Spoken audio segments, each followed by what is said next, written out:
Alangkah indahnya kalau kita berani untuk berserah kepada Tuhan, karena Tuhan akan berkuasa penuh dalam hidup kita.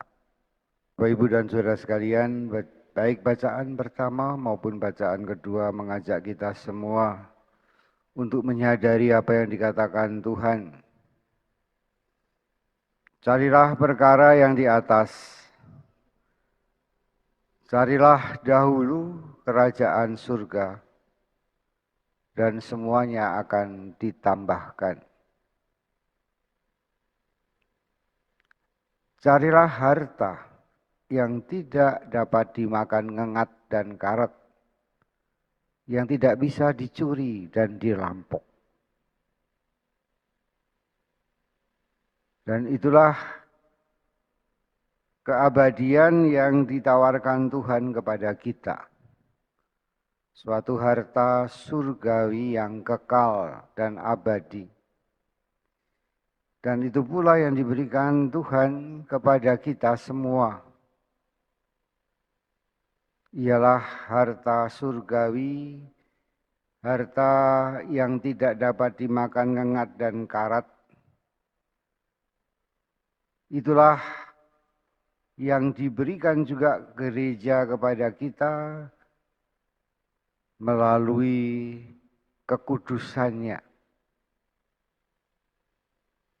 Kekudusan adalah kemuliaan, kekudusan adalah harta surgawi. Dan tentu saja ini berhubungan dengan Injil hari yang lalu, bahwa mengapa orang-orang kaya sulit masuk ke dalam kerajaan surga. Karena orang-orang kaya terikat oleh dunia, terikat oleh kekayaannya. Sehingga dia tidak mencari kehidupan yang kekal. Dia sulit untuk meninggalkan. Maka Injil tadi mengajak kita untuk berani meninggalkan. Meninggalkan semua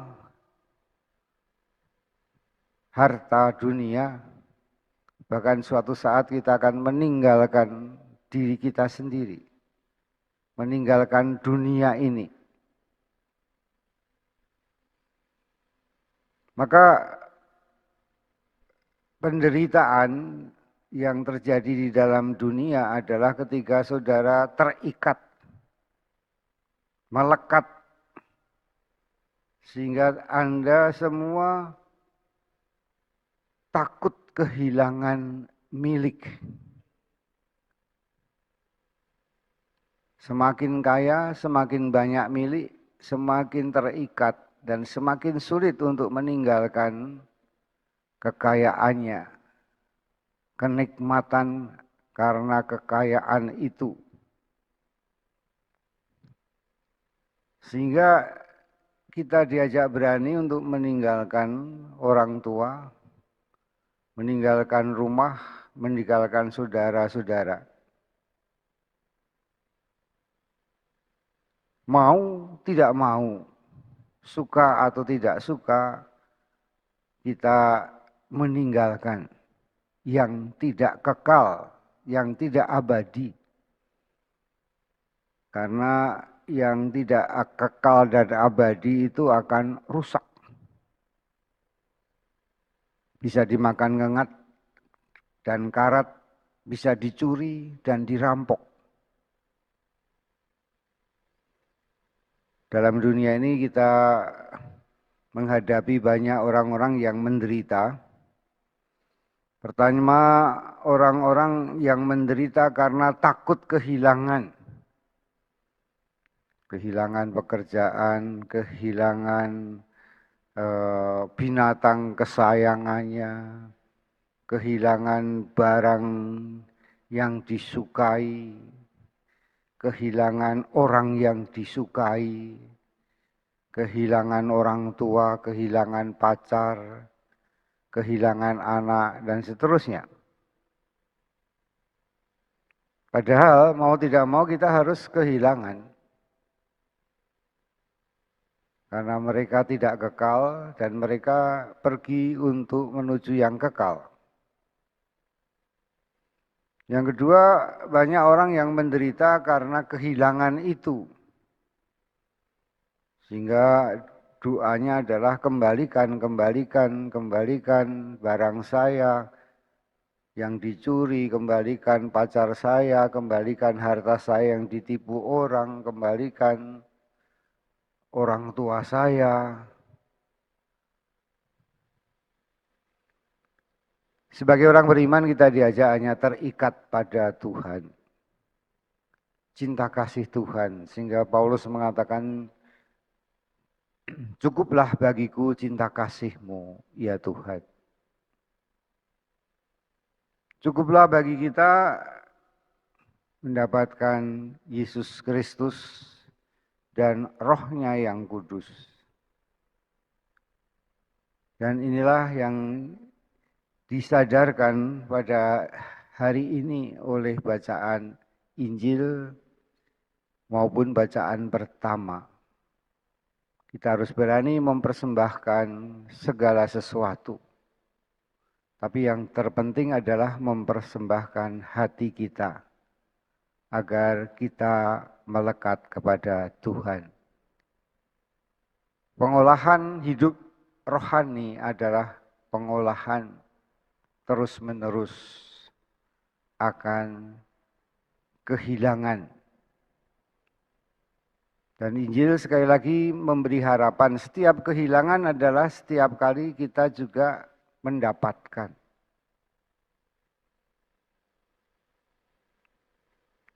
Ada suatu perumpamaan yang baik. Kalau gelas itu penuh, maka sulit untuk diisi yang baru. Tapi gelas yang dikosongkan akan terbuka pada rahmat ataupun air yang baru. Dan air yang tidak mengalir itu akan menjadi basi. Ya, akan menjadi basi dan akan menjadi sumur yang mati. Tapi yang terus-menerus mengalirkan air, maka menjadi sumur yang jernih. Orang yang terus-menerus dikosongkan ataupun mengosongkan dirinya bagi Tuhan, maka Tuhan semakin berkuasa atas hidup kita.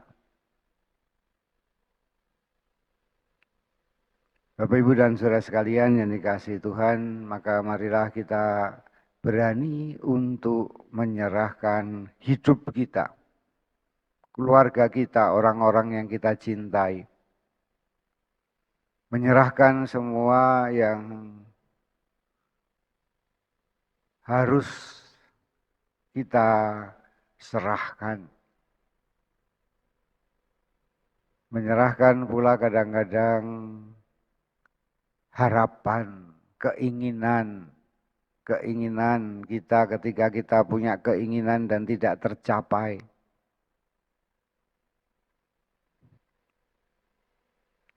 Maka kita diajak untuk secara penuh berdoa seperti Tuhan Yesus berdoa.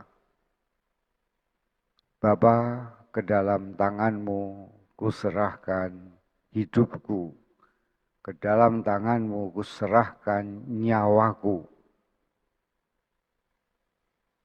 Alangkah indahnya kalau kita berani untuk berserah kepada Tuhan, karena Tuhan akan berkuasa penuh dalam hidup kita. Setiap malam sebelum tidur, baiklah kita menyadari inilah saatnya saya menyerahkan semua pekerjaan, semua kegiatan hari yang akan berlalu. Dan pada waktu tidur kita menyerahkan tubuh kita, harapan kita yang tidak sampai, keinginan kita yang ditolak orang, kita serahkan pada Tuhan. sehingga kita dapat tidur dengan nyenyak, tidur dalam pelukan kasih Tuhan. Saya tahu begitu banyak orang yang tidak rela kelihatannya untuk tidur karena masih mau mengurusi ini, mengurusi itu, khawatir ini, khawatir itu. Ya, seolah-olah bahwa hidupnya sungguh-sungguh tergantung pada dirinya sehingga rasanya sayang mau tidur, sayang buang waktu, saya masih harus bekerja, saya masih harus berpikir. Maka marilah kita belajar berserah diri terus-menerus, belajar mempercayakan hidup kita pada Tuhan yang mengasihi kita. Marilah kita berdiri menyatakan iman kita. Aku percaya akan Allah, Bapa yang Maha Kuasa, pencipta langit dan bumi, dan akan Yesus Kristus putranya yang tunggal Tuhan kita, yang dikandung oleh Roh Kudus, dilahirkan oleh Santa Perawan Maria,